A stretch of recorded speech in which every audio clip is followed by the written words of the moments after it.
Welcome to my channel on the best of fantasy. Today I'm going to talk about some SPFBO X finalists, that is SPFBOX, the 10th iteration of the self-published fantasy blog off. This is a contest founded by Mark Lawrence to shine a light on self-published fantasy, and great self-published fantasy at that. These are finalists. They have been chosen by groups of judges, and therefore you can count on them being quality stories. Each of these four that I'm going to talk about today, each of them certainly deserves this spot as a finalist. Let me just start by saying that there's plenty to love about these books. My goal in this video is really to help match these books up with potential readers. So I'm going to describe each of these books first by reading the little excerpt, the blurb that you would find on the back of the book or on Goodreads or what have you. And then I'm going to give a few very quick reactions of my own. And because I am obligated as a judge to give a score, I'm also going to give a score. But hopefully, as a result of all of this, you will have an idea of whether or not this is a book you might want to pick up. So that is a major thing I hope to accomplish here, is to match up books with readers. So without, I think, any further ado, let me get into the books. The first one I want to review here is called The Oath Sworn Legacy. It is by K.R. Gangi or Ganji. I'm not sure how to pronounce the names, and I do apologize for mispronouncing anybody's name here in advance. But this is I'm going to read the description from Goodreads here. Ready?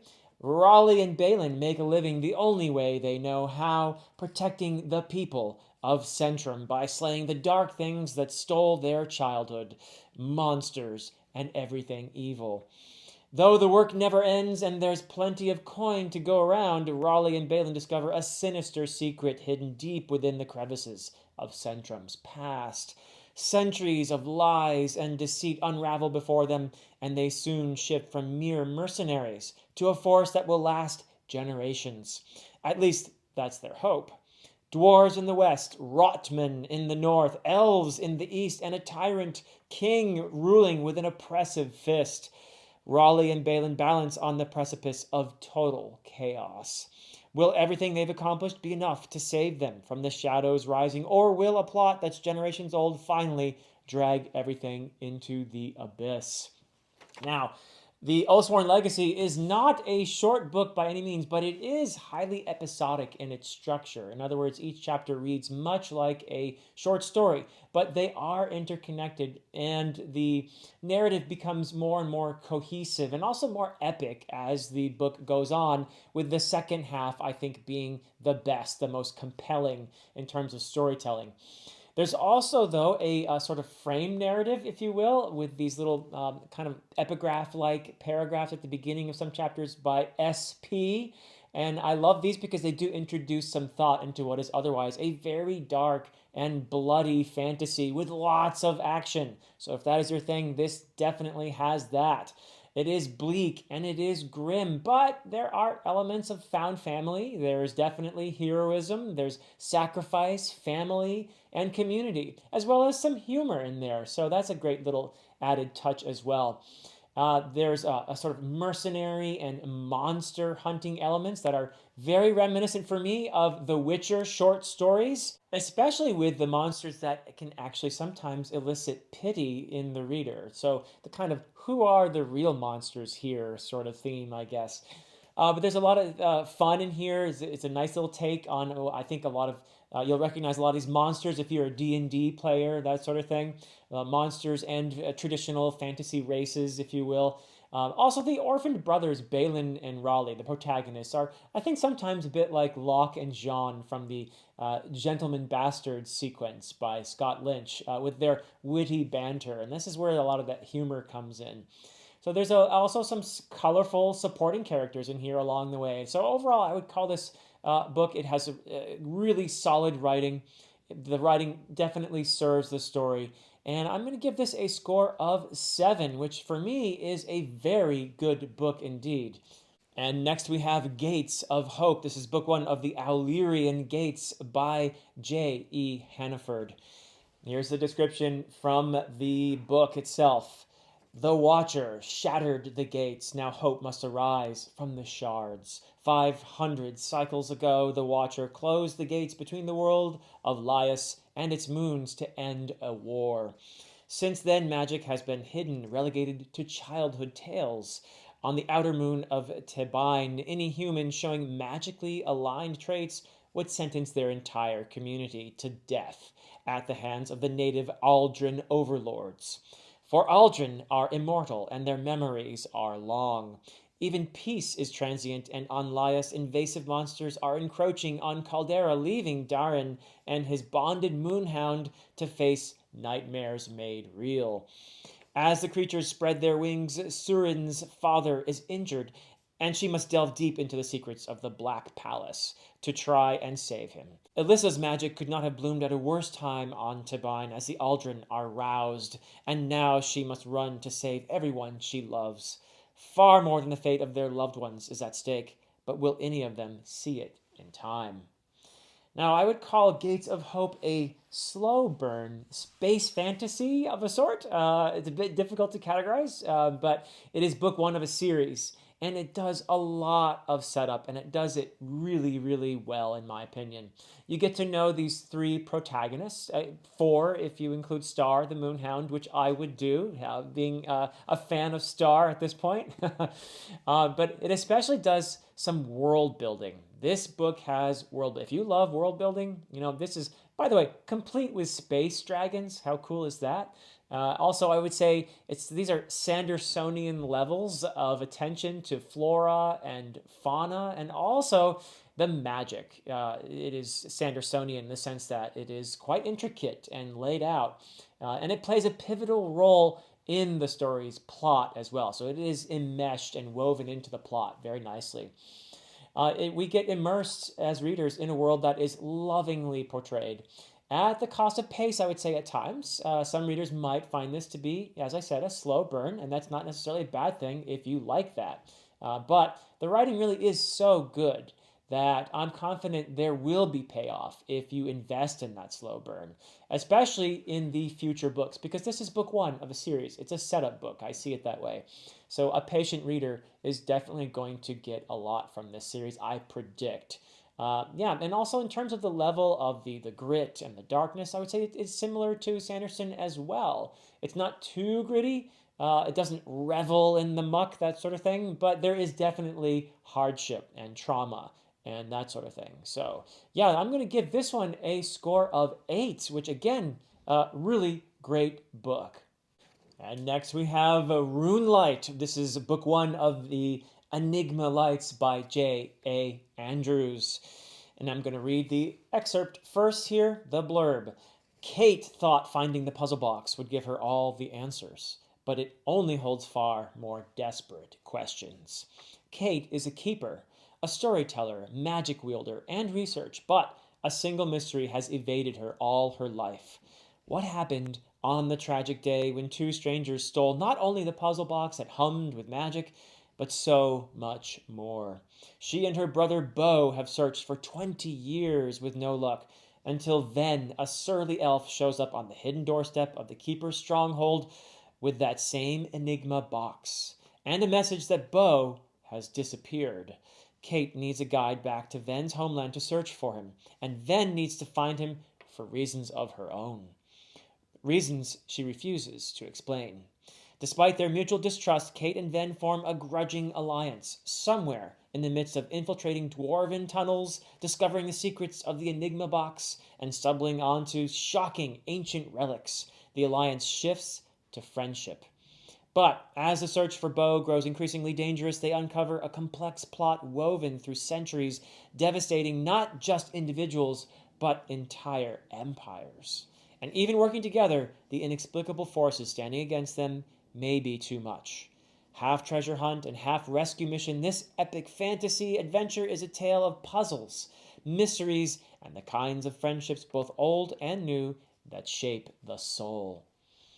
Now, I have to say that Runelight is very well written, epic fantasy. Of the 4 books I am discussing today, it is the most epic in terms of epic fantasy. It has elves and dwarves and magic and all the things that lovers of epic fantasy love.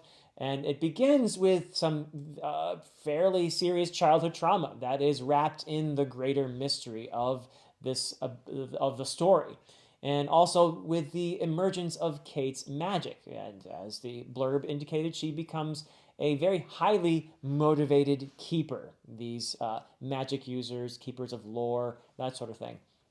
It's a really effective prologue for what follows, as it hints at the sort of Indiana Jones esque treasure hunting aspect of the story, but it also moves into some very well handled themes around family and friendship. And having experienced that early trauma and being single minded in her efforts to solve the mystery around it, Kate can come off as a little arrogant at times, but her alliance with Ven provides a path to warming up to her as it merges into friendship, as this alliance becomes genuine friendship. So this story might feel a little bit slow to some readers, I think, in the beginning particularly, but this author really does know her craft. And it is also very thoughtful in places. I think that readers are going to be very likely, when they get to the end of this, to really want to pick up the next book in the series right away. And I'm going to be giving this a score of 8.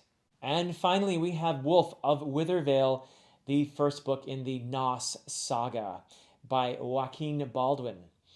And here is the description on Goodreads. An ambitious, sweeping saga, as epic as it is queer. Lago was only a child when the shapeshifter entrusted the wolf-like mask to his care, an artifact so powerful that it could come to shape the entire world of Nos. Now that he is coming of age, Lago is becoming ever more fearful of the ominous relic's influence, of the Empire, who has scented its trail and is coming after it, coming after him. Aided by his best friend, an enigmatic scout, and his trusty dog, Lago seeks refuge in the vastness of the Heart Pine Dome. The 80-mile wide structure had remained sealed for centuries, safeguarding more than mere secrets. Now that the dome's entrails are stirring, the mysteries of the long-vanished Miscam tribes are coming to light, and the shape-shifting animal spirits are making their return.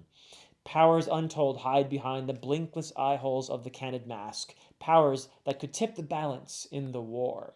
Lago is barely beginning to learn how to wield the dark visage, but he can already feel its potential. And he can feel a different change coming, deep in his marrow. Riveting in scope and world building, and exquisitely illustrated by the author, this tale of transformation and self-discovery is filled with unabashed wonder and a lust for places unknown.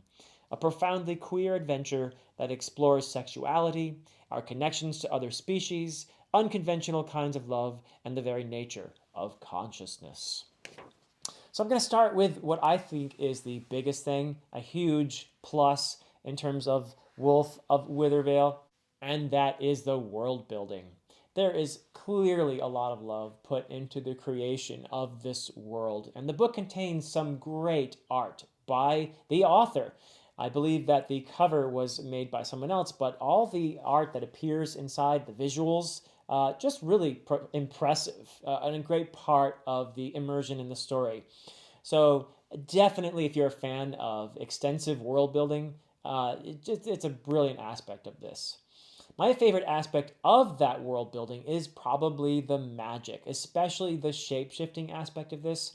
I love it especially because of the consciousness of the connections between creatures, our connection to the world around us being really important, which also gets into the nature of identity. So some really thoughtful, interesting stuff there. Also, there's lots of science that went into the creation of this world. That is very evident with these mysterious domes playing a role in the plot, along with many other hints of a very layered past.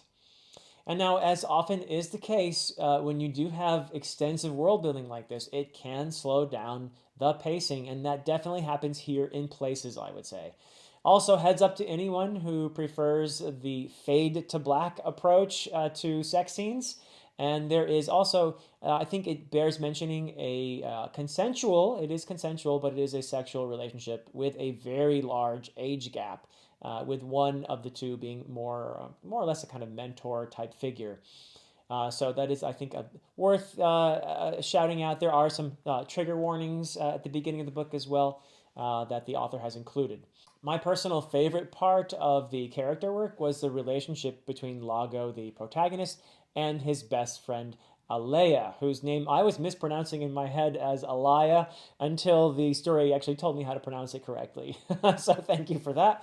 Yeah, I would say that the writing is very smooth and polished, but also it felt geared to a lower level of reading comprehension relative to the ambition and the scope of the story. But overall, I would say that it was very accessible. And I am going to be giving Wolf of Withervale a score of 6.5. And so that is it for me for these 4 books. Again, I think these are outstanding books. They are all finalists for great reasons. And I believe that there are readers out there for each of these books who will love these books. And I certainly do feel privileged myself to have read them. And I congratulate each of the 4 authors on the accomplishment of being an SPFBO finalist. But that is it for me for now. Until next time.